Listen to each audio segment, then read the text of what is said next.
하나님의 말씀은 누가복음 16장 1절로 9절 같이 보겠습니다. 그런데 또한 그 제자들에게 이르시되 어떤 부자에게 청지기가 있었는데 그가 주인의 소유를 낭비하고 있다는 말이 그 주인에게 들린지라. 주인이 그를 불러 이르되 내가 내게 대하여 들은 이 말이 어찌 됨이냐. 내가 보던 일을 세마라. 그 직무를 계속하지 못하리라 하니 청지기가 속으로 이르되 주인이 내 직분을 빼앗으니 내가 무엇을 할까. 땅을 파자니 힘이 없고 빌어먹자니 부끄럽구나. 내가 할 일을 알았도다. 이렇게 하면 직분을 빼앗긴 후에 그들이 나를 자기들 집으로 영접하리라 하고 주인에게 빚진 자들을 일일이 불러서 먼저 온 자에게 이르되 내가 내 주인에게 얼마나 빚졌느냐. 말하되 올리브유 100말이니이다. 이르되 여기 내 증서를 가지고 빨리 앉아 50이라 쓰라 하고 또 다른 이에게 이르되 너는 얼마나 빚졌느냐. 이르되 밀 100석이니이다. 이르되 여기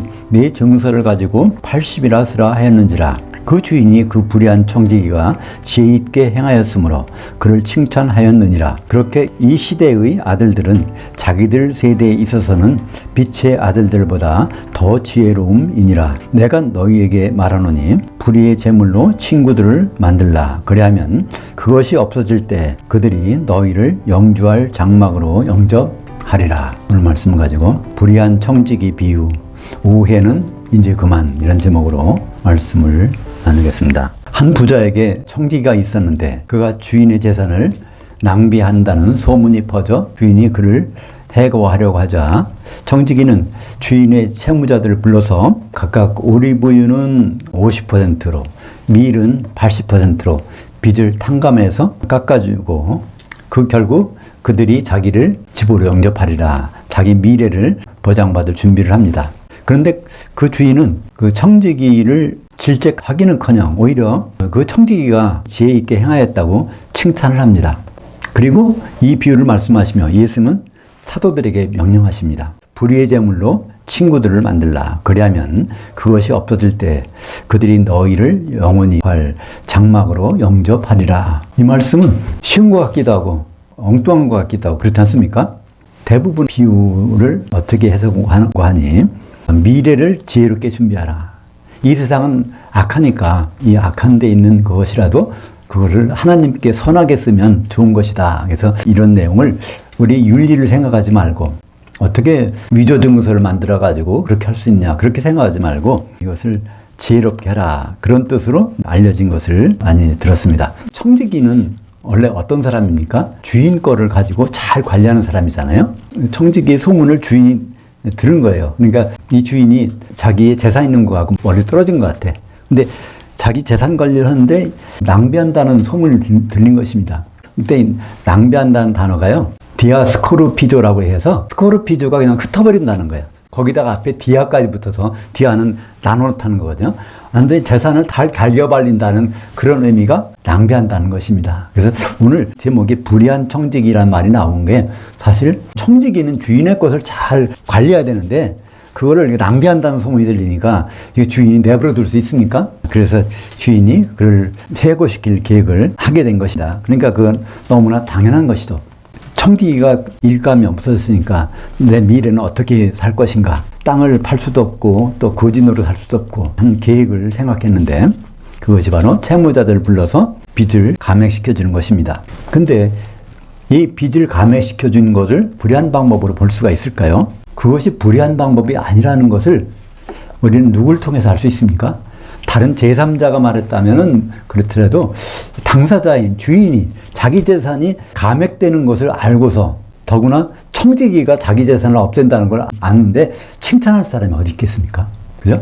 또 지혜가 있다고 그러고 청지기가 지금까지는 불의했을지라도 적어도 채무자들을 불러가지고 감액해 준 것만큼은 불의하다고 볼 수가 없겠죠. 만약에 불의하다면 주인이 그냥 내버려 둘 않을 테니까. 그렇지 않습니까? 당시 부자들은 유대인들에게 어떤 존재였을까요? 하나님께 복을 받아서 저렇게 부자가 됐다. 그런 생각을 많이 갖고 부러움의 대상이 됐을 것입니다. 부자들이.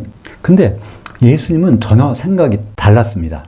예수님은 비유를 여러 가지를 말씀하실 때마다 부자를 불의한 자, 또 하나님께 인색한 자, 그런 사람들로 소개하고 있습니다. 누가복음 12장에 나오는 거기서 부자가 있는데 자기 밭에 소출이 너무 많아. 근데 그것을 위해서 창고를 지려고 하는 부자를 보고 예수님은 어리석다고 하나님께 인색하다고 이런 평가를 해줍니다. 또 누가복음 16장에 보면 부자와 나사로를 비유해서 그 부자를 좋게 평가하지 않았잖아요. 결국 부자는 음부에 가서 고생하는 사람으로 오히려 평가를 하고 있는 것을 볼 수 있습니다. 오늘도 이 말씀을 보면 여기 어떤 부자가 있는데, 그러니까 이 어떤 부자는 결국 불의한 부자를 상징한다는 것을 암시하는 말이 여기 있는 것입니다. 사실 누가복음 16장은요, 그 앞에 장에서 연결되는 겁니다. 누가복음 15장에 보면 세리들과 죄인들이 예수님께 말씀을 들으려고 옵니다. 근데 거기에 그 사람들만 있는 게 아니라 또 바리새인들과 서기관들이 그걸 비판하려고 그 자리에 모였어요. 그러니까 이제 이 자리를 한번 상상해 보시면은 거기 세리들도 있고 죄인들도 있고 또 바리새인들도 있고 서기관들도 있고 물론 예수님도 계시고 또 누가 있습니까? 12명의 제자가 거기 있겠죠.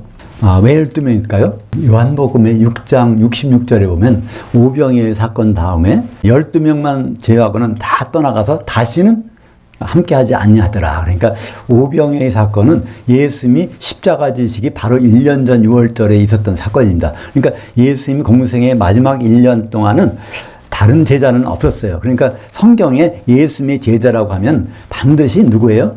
12사도를 가리키는 것입니다. 그래서 이런 사람들이 모이는 자리에서 이렇게 예수님이 말씀하다가 15장에는 어떤 비유가 나오죠? 양 100마리가 있는데 그 중에 한 마리 잃어버렸어요. 또 10드라크마가 있는데 그 중에 하나가 방에서 이제 없어졌어. 그 다음에 2명의 형제가 있는데 그 중에 하나가 나가서 탕자로 오게 되고 결국은 형이 또 집에서 나가서 안 들어옵니다. 동생을 아버지가 편애한다고 생각해서. 이런 것을 말씀하셨는데 그 내용은 결국 무엇일까요? 하나님이 기뻐하시는 것은 너희들이 생각하는 것보다 다르다는 것을 거기서 말씀하시고 결국 그건 하나의 교회를 말씀하시는 것입니다. 그죠? 아홉 마리가 있는 것보다 하나가 있어야 100%가 된다는 얘기죠. 또 드라크마 9개가 있으면은 약혼자에게 보여줄 수가 없다는 것입니다. 그러니까 하나를 찾아야 그게 안전하게 되고 또 한 집안에 형제가 같이 있어야 되는데 거기서 하나가 동생이 나가든지 또 큰형이 안 들어오든지 하면 이것도 안 된다는 것입니다. 하나님이 무엇을 기뻐하시는지를 그들에게 설명해 주셨는데 그 다음에 이제 그러고 나서 연결되는 것이 누가복음 16장입니다. 앞에 1절에 어떻게 시작될까요? 갑자기 그런데 또한 이렇게 이제는 말하는 대상자를 바꾼 것입니다. 사도들에게만 들려주고 싶은 거예요. 이 말씀을. 그래서 16장 1절부터 나오는 요 비유의 말씀은 특별히 사도들에게 하고 싶어서 이렇게 말씀하신 것입니다. 청지기가 주인의 재산을 낭비하는 것은 분명 불의한 짓입니다. 그죠? 왜냐하면 청지기란 역할이 있는데 주인의 것을 잘 관리해서 이거를 늘리는 것이 청지기 역할인데 그것을 낭비했다면 이건 완전히 불의한 짓이죠. 그러나 그가 해고 통보를 받은 다음에 청지기가 한 행위는 불의한 것일까요? 불의하지 않다는 것을 우리는 금방 생각할 수 있습니다. 뭐냐면 주인의 말하는 독백을 들어보면 그거 알 수 있죠. 주인이 말하면 내 재산을 허비했다고 생각하면 화를 낼 텐데 오히려 지혜 있다고 칭찬할 정도니까 그거는 어떤 사정이 있다는 것을 우리는 알 수가 있는 것입니다. 이 부분을 이해하기 위해서는 당시에 지켜했던 채무에 대한 관행을 이해할 필요가 있습니다. 그때 보통 원금에다가 이자를 포함해서 이제 빚을 정한다고 합니다. 근데 그 비율이 어떻게 될까? 그건 물건마다 다르다고 그래요. 비율이 오늘 본문에서 보면 그 비율이 어떻게 될까요? 감람류 100마리 있는데 그것을 50으로 감해줬으니까 이자를 안 받는다고 하면 원금은 빌려간 건 사실 50이죠. 거기다가 이자를 50을 더해서 100% 이자를 거기다 붙여가지고 이제 그거를 정한 것입니다. 또 이 밀가루 100마를 빚졌는데 그것에서 80으로 감해준 이유는 원래 이 80이 원금인데 거기다가 25%를 더해서 25%면 여기 20에 해당되는 거죠. 그 20석. 그래서 100석이 되는 것입니다. 그죠? 그렇게 채무액이 달라지는 것을 생각할 수 있습니다. 이 부분에 대해서 챗GPT에다 물어봤어요. 그랬더니 이제 이게 그때 당시에는 그 물건마다 이렇게 이자율이 달라지는 이유가 물건을 저장하기가 곤란한 것은 이자를 많이 받고 저장하기 용이한 것은 이자율이 작다고 그런 말씀이 있더라고요. 그러니까 사실 올리브유 같은 거냐 이게 이 기름은 금방 산패가 되는 거잖아요. 그러니까 화학적 용어를 쓰면 불포화 지방산이기 때문에 포화 지방산은요 전혀 상하지가 않아요. 쉽게 상하지가 않아요. 심지어는 가장 가까운 예로 참기름하고 들기름은 차이가 뭘까요? 참기름은 거의가 포화지방산이고요. 들기름은 거의가 불포화지방산이야. 그러니까 들기름은 쉽게 상하는데 참기름은 잘 안 상한단 말이에요. 근데 밀은 어떨까요? 밀은 잘 상하지가 않아. 그러니까 저장성이 아주 좋단 말입니다. 그래서 물건의 그 채무의 이자를 따질 때 그걸 감안해서 그렇게 따지는 경우가 있었다고 그럽니다. 그걸 감안해 보면 여기서 분명히 유대인들은 동족에게 이자를 받지 못하게 돼 있어요. 율법서에 신명기와 레위기에 보면 이자를 못 받게 돼 있단 말이에요. 그러니까 이자를 못 받게 돼 있는데 그러면 이자를 못 받게 되려면 그걸 어떤 방법으로 하면 이자가 없는 것 같이 하면서 빚을 주고 받을 수 있을까요? 이자 자체를 빌려줄 때 그 원금 속에다 넣어가서 이렇게 계약서를 써버리면 증서를 써버리면 그러면 아무 율법적으로도 하자가 없는 외형적으로 그런 것이 되지 않겠습니까? 청지기가 지혜 있게 했다는 것을 아무런 이의를 제기할 수 없게 주인이 형제기한테 이의를 제기할 수 없도록 이렇게 만들었다는 것을 보고 칭찬한 거로 우리는 미루어 알 수가 있는 것입니다. 그러니까 청지기를 지혜롭다고 칭찬한 걸 봐서 주인은 원금 안에 교묘하게 이자를 포함시켜서 불의한 방법으로 빌려줬다는 것을 생각할 수 있지 않습니까? 이건 다른 경우로도 또 이걸 크로스 체크할 수 있습니다. 만약에 청지기가 빚쟁이들을 불러가지고 무조건 거기다 증서에다가 이걸 청지기가 쓰는 게 아니라 그 사람 보고 액수를 정하라고 하잖아요. 이렇게 쓴다고 하면은 그 사람들이 생각할 때 이 청지기는 금방 떠나갈 사람인데 우리는 주인을 계속 만날 사람이야. 그럼 갑자기 주인이 와서 이 왜 위조 증서를 만들었냐고 하면은 그 곤란하다는 것은 분명히 알 수 있지 않겠습니까? 공범자가 되는 것입니다. 청지기는 이미 떠나가고 없어. 근데 자기들은 범인이 되는 겁니다. 그러니까 그게 무서워서라도 청지기가 호의를 베풀어도 그걸 받아들일 수가 없는 것입니다. 나머지 빚은 갚아야 되는데 언젠가는 발각이 될 테니까. 그러니까 채무자들이 청지기의 호의를 받아들인 것은 이것을 이렇게 해도 율법상 전혀 하자가 없는 그런 일이기 때문에 그걸 받아들였다고 볼 수가 있는 것이죠. 그래서 주인도 이제 이 사실을 다 알았어요. 이 사실을 알고 분노하긴커녕 오히려 칭찬밖에 할 수 없는 그 입장이 된 것을 볼 수가 있습니다. 이것은 예수님께서 비유로 말씀하신 거예요. 이 주인도 이런 사람이고 청지기도 이런 사람이고 거기에 채무자도 이런 사람인데 이거를 통해서 사도들에게 뭐를 지금 말씀하시려고 하는 것입니다. 오늘 이 비유에서는 제일 중요한 문장이 9절입니다. 성경에서는 여러 가지 말이 나오지만 대부분은 서술문이에요. 서술문에서 뭐가 들어있으면 명령문이 들어있으면 반드시 반응을 보이게 되어 있습니다. 불의한 제물로 친구들을 만들라. 이게 사실 이 말씀하기 위해서 이걸 한 거예요. 그 사도들에게 청지기로서 친구들을 만들라는 것입니다. 근데 그걸 어떤 방법으로? 율법을 하나님 말씀을 잘 적용해서 그것을 친구로 만들라는 것이죠. 근데 거기 보면 어떤 말씀이 있을까요? 이렇게 친구를 만들면 이것이 없어질 때, 근데 그것이 없어질 때 한다는 주어가 없습니다. 킬라 문장에서는. 이 말이 재물이 없어진다는 얘기인지, 이 세상이 없어진다는 얘기인지, 뭐가 없어요. 우리는 여러 가지로 생각할 수 있습니다. 그러니까 모든 것이 끝난 다음에 라고 포괄적으로 생각할 수 있습니다. 모든 것이 끝난 다음에 어떤 시기가 왔을 때, 그때 그들이 너희를 영주할 집으로 받아들일 것이다. 그런 말씀이 나옵니다. 근데 여기서 영주한다는 것은 아이온이라는 단어가 복수로 돼가지고 끊임없이 반복되는 시기를 합시다. 그러니까 그거 성경적으로 언제일까요? 천년왕국은 그 한 시대고요. 새 예루살렘 성은 세스토록입니다. 그러니까 새 예루살렘으로 사도들을 받아들이는 그런 일이 벌어질 거라는 그런 말씀을 하고 있습니다. 헬라어에서 친구라는 것은 특별한 의미가 있습니다. 같은 뜻을 공유하고 있다는 뜻에서 친구라는 말을 사용합니다. 헬라어에 사랑하는 말이 여러 가지가 있는데 그 중에서 필레오라는 단어는 친구로 사랑하다 그런 뜻이죠.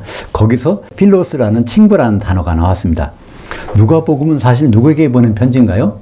데오빌로라는 사람에게 보낸 편지입니다. 근데 데오빌로는 가상인물입니다. 데오빌로는 테오스, 하나님과 필로스, 친구라는 말이 합해가지고 된 사람 이름인데 결국은 하나님의 친구 된 사람들에게 보내는 편지가 누가복음이래요. 누가복음인데 그 친구라는 단어가 요한복음 15장 15절을 보면 어떻게 쓰였을까요?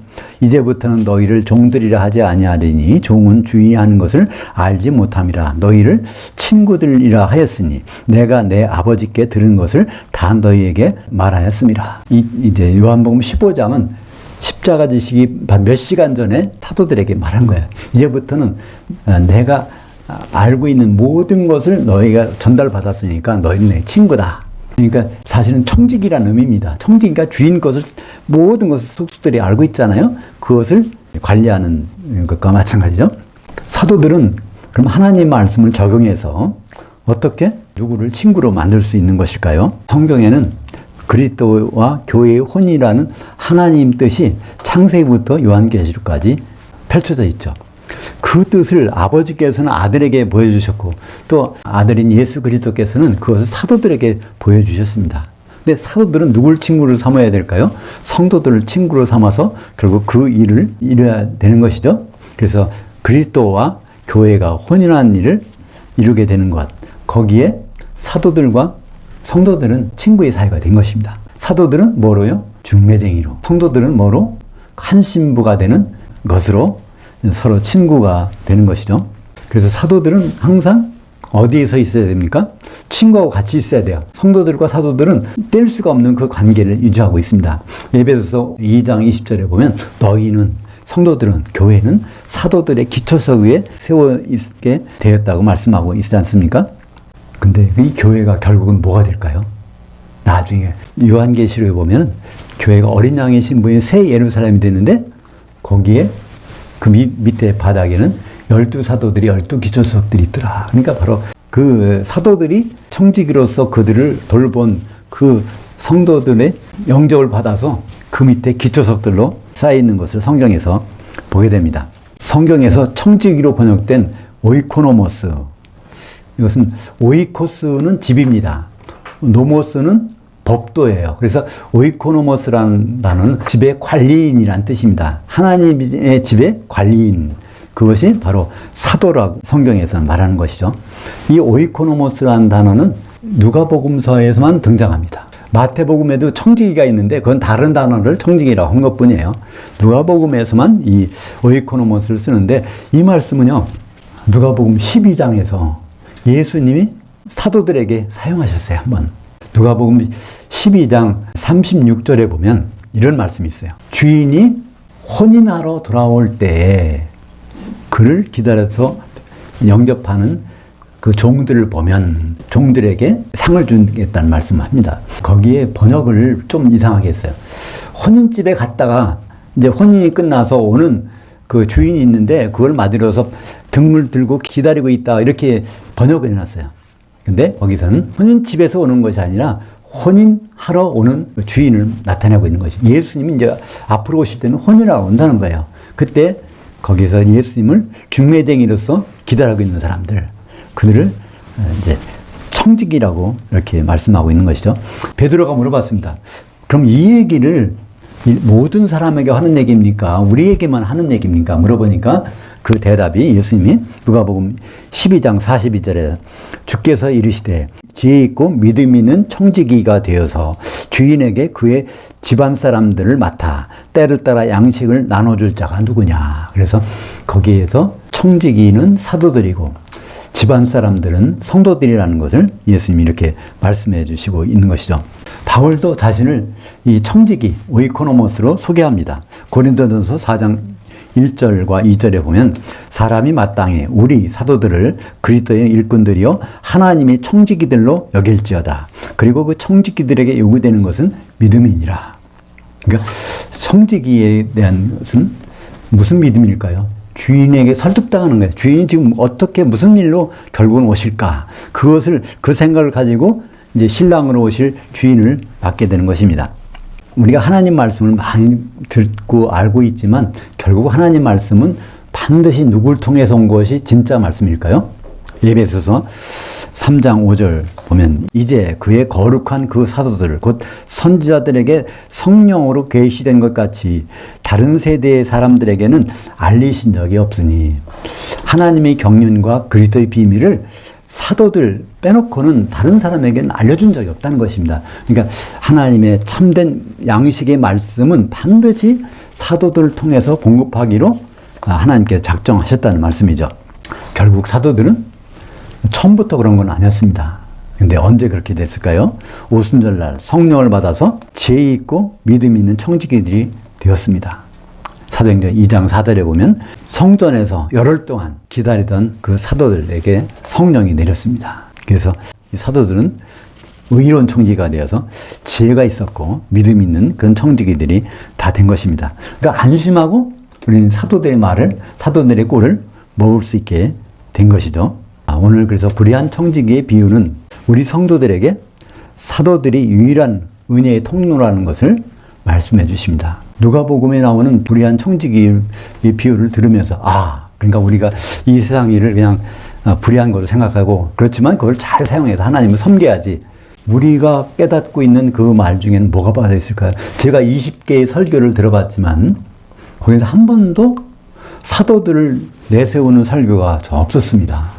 우리가 직접 하나님과 독대해서 은혜 받고 하나님 만나고 그래야지 이런 설교가 100% 됐던 것 같습니다. 근데 예수님이 특별히 누가복음 16장 1절에서 그런데 또한 그 사도들에게 이 청지기 비유를 들려주신 것은 정말 지혜가 있고 믿음이 있는 그 청지기가 되어서 혼인하러 올 날을 맞고 그때까지 집안 식구들에게 때를 따라 양식을 나눠주는 그 사도들에 대한 말씀인 것입니다. 그럼 우리는 이 비유에서 뭘 생각해야 될까요? 우리는 때를 따라서 누구한테? 예수님께 구할 것이 아니라 예수님이 이미 창고에다 쌓아둔 그 보화들을, 그 양식들을 청지기를 통해서 우리는 받게 될 것입니다. 우리는 사실 하나님께 무한한 빚쟁이들이 아니겠습니까? 무엇으로 우리의 채무를 갚을 수 있을까요? 누구를 친구로 만나야 채무를 탕감받을 수 있는가를 우리에게 보여준 것입니다. 예수님은 이제 의로운 청지기들이 된 사도들을 통해서 모든 율법적인 채무를 탕감하여 주십니다. 또 오병이어의 표적처럼 사도들을 통해서 양식을 공급해 주시는 것을 볼 수 있지 않습니까? 사복음서에 다 오병이어의 이적이 기록되어 있습니다. 근데 한결같이 거기서 너희가 먹을 것을 주어라. 그러니까 사도들이 먹을 것을 그 사람들에게 주게 그 방법이 나왔습니다. 그것처럼 예수님은 직접 주시는 것이 아니라 반드시 사도들을 통해서 우리에게 때를 따라 말씀의 양식을 나눠주십니다. 마태복음 25장 40절에 결론적으로 예수님이 우리들과 만나서 심판할 때 그때 어떤 말씀을 하신다고 하셨죠?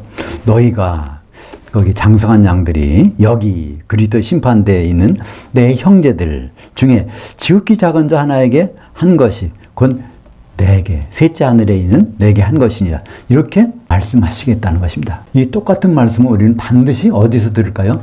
공중에서 그리스도 심판대에서 그 자리에서 우리는 이 동일한 말씀을 듣게 될 것입니다. 사랑하는 여러분, 셋째 하늘에 계신 주님을 지금 대접하기 원하십니까? 사도들의 말씀을 꼼꼼히 먹는다면 주님은 그때 네가 나를 대접했지 이렇게 인정하실 것입니다. 사도들을 패싱하지 않고 그들의 말씀 위에 서 있어서 끝까지 성령 충만하시기를 주님의 이름으로 축복합니다. 기도하겠습니다. 하나님 아버지, 사도와의 관계를 말씀해 주심을 감사드립니다. 우리가 오늘 또 예수님 만나고 싶고 예수님과 대하고 싶지만 그 길을 알았사오니 주님 만날 때까지 사도들의 꼴을 꼼꼼히 먹어서 장성한 양으로 주님 앞에 나타날 수 있도록 인도하여 주시옵소서. 예수님 이름으로 기도합니다. 아멘.